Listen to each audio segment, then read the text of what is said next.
Hey, what's good, everyone? Welcome back to the channel. If you're new here, hit that subscribe button and ring the bell, because tonight I'm telling you a story that'll make your skin crawl. This one's called The Hollow's Debt, and it's a dark, suspenseful horror crime tale set in the creepy woods of upstate New York. It's got everything: murder, mystery, and something not quite human. So, grab a blanket, turn off the lights, and let's get into it. A small town called Black Hollow, nestled deep in the Adirondacks. It's the kind of place where everyone knows everyone, and the nearest Walmart's a 45-minute drive. The year's 2023, and Black Hollow's got a population of maybe 800, most of them loggers, hunters, or folks just trying to live off the grid. But there's something off about this town. The locals don't talk about it, but you can feel it in the air, a heaviness, like the forest itself is watching you. Our story starts with Caleb Morse, a 32-year-old mechanic with a scruffy beard and a rap sheet for petty theft. Caleb's not a bad guy, just a dude who's made some bad calls. He's got a girlfriend, Lila, in a beat-up Chevy truck he loves more than most people. One October night, Caleb's at the local dive bar, Rusty's Tap, knocking back beers with his buddy, Nate. They're laughing, talking about fixing up an old Mustang, when Caleb gets a text.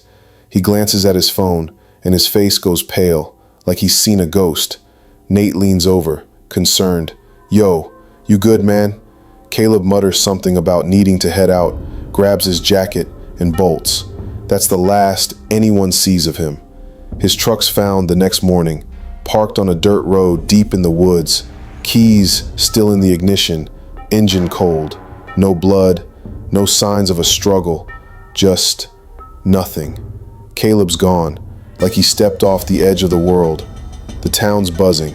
Sheriff Donna Walsh, a no-nonsense woman with 20 years on the force, starts asking questions.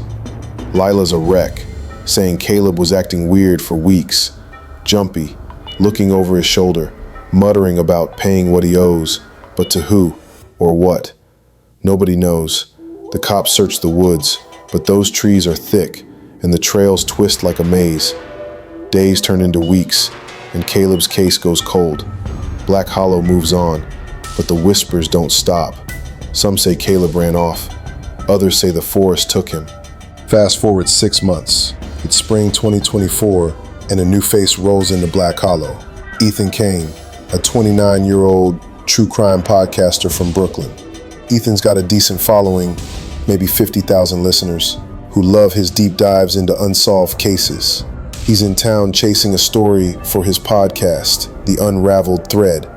Caleb's disappearance caught his eye after he stumbled across a Reddit thread where locals were speculating about the Hollow's curse. Ethan smells a hit episode, maybe even a breakthrough for his career. Ethan rents a cabin on the edge of town, sets up his mic, and starts digging. He interviews Lila, who's still grieving, her eyes hollow as she talks about Caleb's last days. He kept saying he saw something in the woods, she tells Ethan. Said it was watching him. I thought he was just drunk or paranoid, but he was scared, Ethan, really scared. Ethan hits up Rusty's Tap, chatting up the locals. Most clam up when he mentions Caleb. But old man Tucker, a grizzled hunter who smells like whiskey and pine, lets something slip. You want to know about Caleb? Look into the old logging camp, out past Widow's Creek. Ain't nobody goes there no more. Not since the 80s. Ethan's intrigued. He digs into the town's history and finds out the logging camp shut down after a string of accidents. Workers going missing, equipment sabotaged, weird symbols carved into trees. The locals blamed it on bad luck, but some old-timers swore they saw things in the woods. Shadows that moved wrong, voices that weren't human. Ethan's skeptical, but he's hooked. He decides to hike out to the camp, record some audio, maybe get some creepy B-roll for his YouTube channel. Ethan heads out at dawn, backpack stuffed with gear, camera, recorder, flashlight, and a .38 revolver he bought after a sketchy encounter in the Bronx. The trail to Widow's Creek is overgrown, the air thick with the smell of damp earth and pine. The deeper he goes, the quieter it gets. No birds, no wind, just his own footsteps crunching on the forest floor. He's recording, narrating for his podcast. All right, listeners, I'm about a mile in, and let me tell you, this place feels wrong, like the trees are closing in. He finds the logging camp, or what's left of it. Rusted machinery, collapsed cabins, and a fire pit filled with ash that looks fresh. Ethan's creeped out, but keeps going, snapping photos. That's when he notices the carvings, jagged symbols etched into the trees, like a mix of runes and claw marks. They're old, weathered, but some look new, the sap still oozing. He records it all, his voice steady, but his heart pounding. Then he hears it, a low, guttural hum, like a chant carried on the wind. It's faint, but it's there, coming from deeper in the woods. Ethan's instincts scream to turn back, but his curiosity, his need for the story, pushes him forward. He follows the sound, his camera rolling, until he stumbles into a clearing. In the center is a circle of stones, each one carved with those same eerie symbols. And in the middle of the circle, a pile of bones. Animal bones, he tells himself, but some look too big, too human. The humming stops. The air goes dead silent. Ethan's breath catches as he hears a twig snap behind him.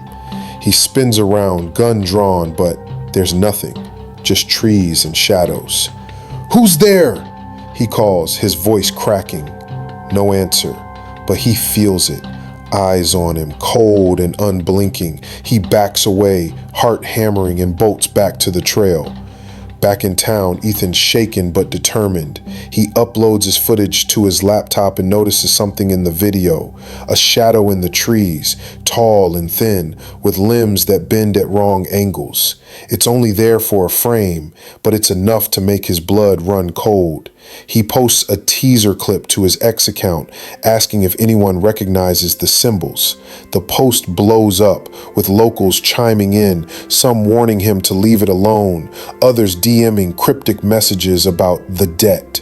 One DM stands out, from an anonymous account. "You found the circle. You're marked now. Pay the debt, or it takes you." Ethan tries to trace the account, but it's a dead end. He's rattled but keeps digging, hitting the library for old records. He finds a journal from 1983, written by a logger named Amos Reed. Amos wrote about the camp, about workers disappearing, about a deal the town made to keep the forest satisfied. Every few years, someone would vanish, always someone who'd wronged the town, stolen, cheated, or worse. Amos called it the Hollow's debt. Ethan's mind races. Was Caleb part of this? Did he owe something? He tracks down Sheriff Walsh, who's cagey, but lets slip that Caleb was mixed up in some shady stuff, maybe skimming cash from a local dealer, Tommy Vance. Ethan confronts Tommy, a wiry guy with a meth head twitch, at a gas station. Tommy laughs off the accusation but says something chilling. Caleb thought he could cheat the woods. Nobody cheats the woods. That night, Ethan dreams of the clearing, the bones, and that shadow figure, its voice a hiss. Pay what you owe. He wakes up screaming, his cabin door wide open, muddy footprints leading inside. Ethan's obsessed now, he's barely sleeping, recording episodes late into the night, his voice hoarse as he pieces it together for his listeners. He's convinced Black Hollow's hiding a secret, a cult, a curse, something tying the town to the forest. He starts tailing Tommy, who's been acting shifty, meeting guys in hooded jackets at the edge of town. Ethan follows them one night, sneaking through the woods with his camera. They're heading to the clearing. He hides behind a tree, recording as Tommy and 3 others stand in the stone circle, chanting in that same guttural hum, thrashing on the ground. Ethan's stomach drops. It's Nate, Caleb's buddy. Tommy raises a knife, and Ethan, panicking, steps on a branch. Crack. The chanting stops. The masked figures turn, their eyes locking onto him. Ethan runs, branches tearing at his skin, the forest alive with whispers. He makes it to his cabin, barricades the door, and calls Sheriff Walsh. She arrives, skeptical, but agrees to check the clearing. When they get there, it's empty. No stones, no bones, No Nate. Just a flat patch of dirt, like nothing was ever there. Walsh thinks Ethan's losing it, but he knows what he saw. He uploads the footage to X, begging for help. His followers go wild, some calling it a hoax, others saying they've seen those symbols before, in other towns, other forests.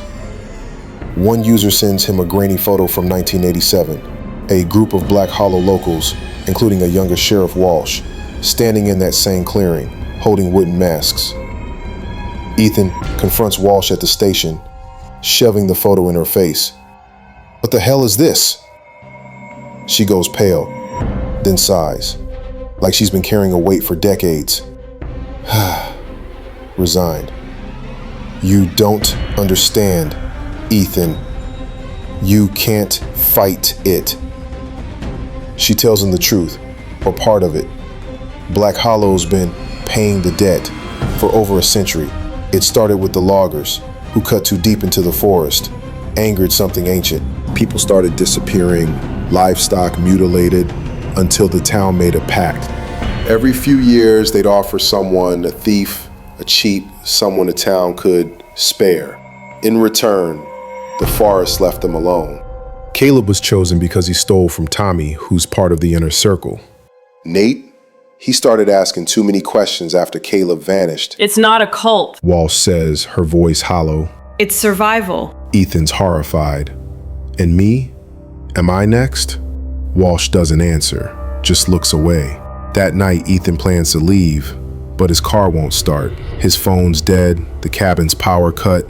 He hears the humming again, closer now, outside his door. He grabs his gun, but before he can move, the door splinters open. Masked figures drag him into the night, to the clearing.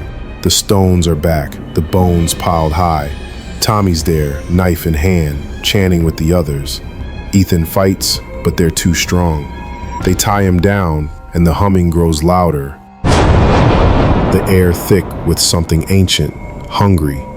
Then he sees it, the shadow from his video, stepping into the moonlight. It's tall, its limbs twisted, its face a void with glowing eyes. It speaks, not with words, but in his mind. "Pay what you owe." Ethan screams, but no one hears.